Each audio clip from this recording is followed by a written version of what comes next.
नमस्कार friends, myself Naveen Kumar Nirmal, future ready life adviser. आपको future के लिए तैयार करना, भविष्य के लिए तैयार करना।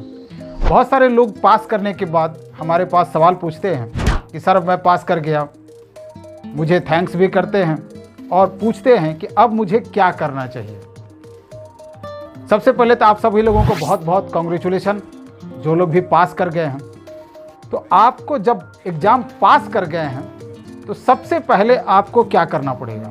सबसे पहले आपको प्रोफेशनल बनना पड़ेगा। याद रखिएगा, पहला पॉइंट प्रोफेशनल बनना पड़ेगा। जैसे कि मान लीजिए, प्रोफेशनल किसे कहते हैं? जैसे कोई डॉक्टर हैं, इंजीनियर्स हैं, लॉयर्स हैं, चार्टर्ड अकाउंटेंट हैं, तो ये लोग क्या होते हैं? प्रोफेशनल होते हैं। ये खुद का काम करते हैं, सेल्फ एम्प्लॉयड भी होते हैं, जो अपना काम करते हैं और प्रोफेशनल होते हैं।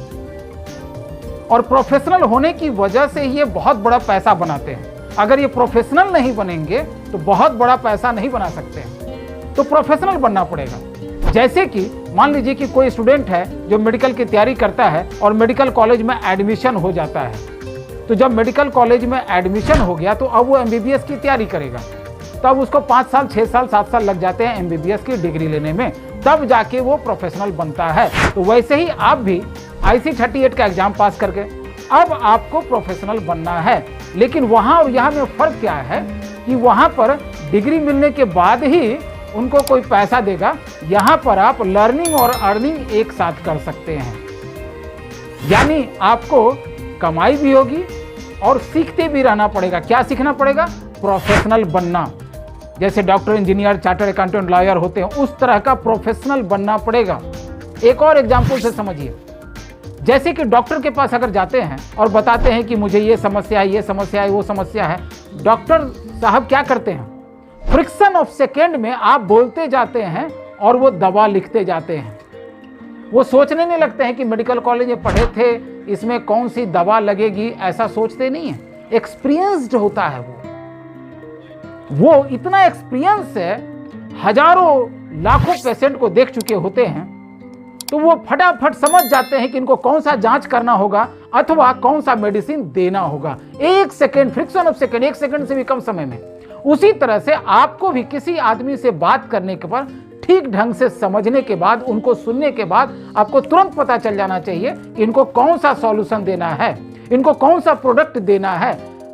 और गलत दवा अगर दे दिया गया तो मरीज और बीमार हो सकता है, मरीज मर सकता है।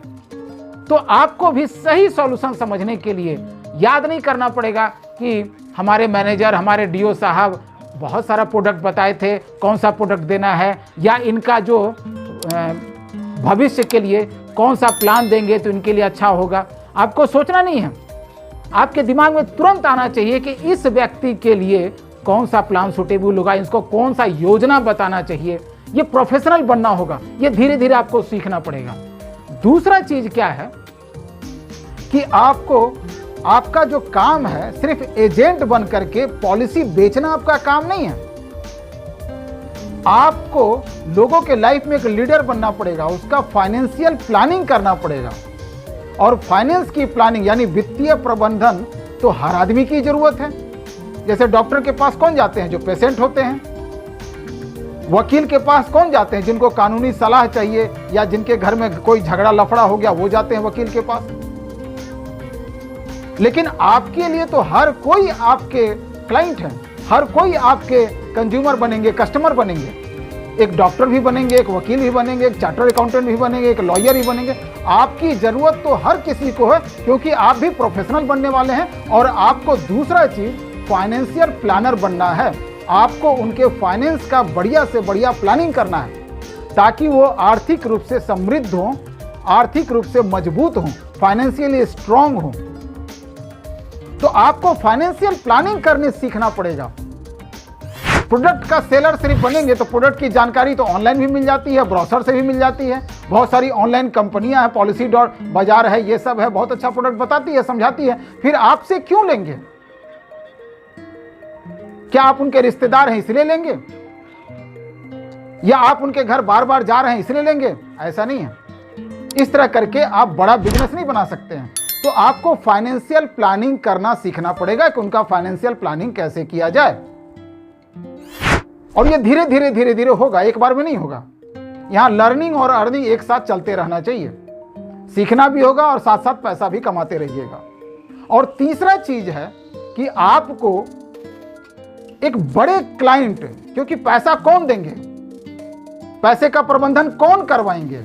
जिनके पास पैसा होगा। जिनके पास पैसा ही नहीं है वो पैसा कैसे देंगे आपको?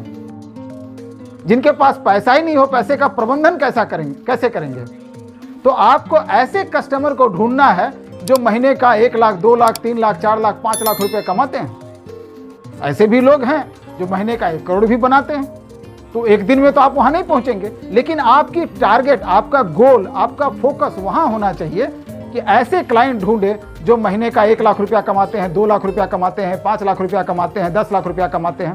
ऐसे लोगों तक पहुंचना, ये आपका गोल होना चाहिए। ये तीसरा पॉइंट है, ऐसे कंज्यूमर को ढूंढना, ऐसे कस्टमर, ऐसे क्लाइंट को ढूंढना जिनका ह्यूमन लाइफ वैल्यू ज्यादा है। ऐसे लोगों को ढूंढना, और तब आप सही फाइनेंशियल प्लानिंग और अपने प्रोफेशनलिज्म की वजह से इस बिजनेस में बहुत बड़ा कैरियर बना सकते हैं। और फाइनेंशियल प्लानर की जरूरत हर किसी को है, प्रोफेशनल्स को भी है, नौकरी करने वाले को भी है, बहुत बड़े एंटरप्रेन्योर को भी है, बहुत बड़े बिजनेसमैन को भी है। यानी आपकी जरूरत हर किसी को है। तो आप एक सिंपल सा एजेंट बनने के बारे में सोच रहे हैं तो आप बहुत बड़ा पैसा नहीं कमा सकते हैं। आपको नंबर 1 प्रोफेशनल बनना पड़ेगा।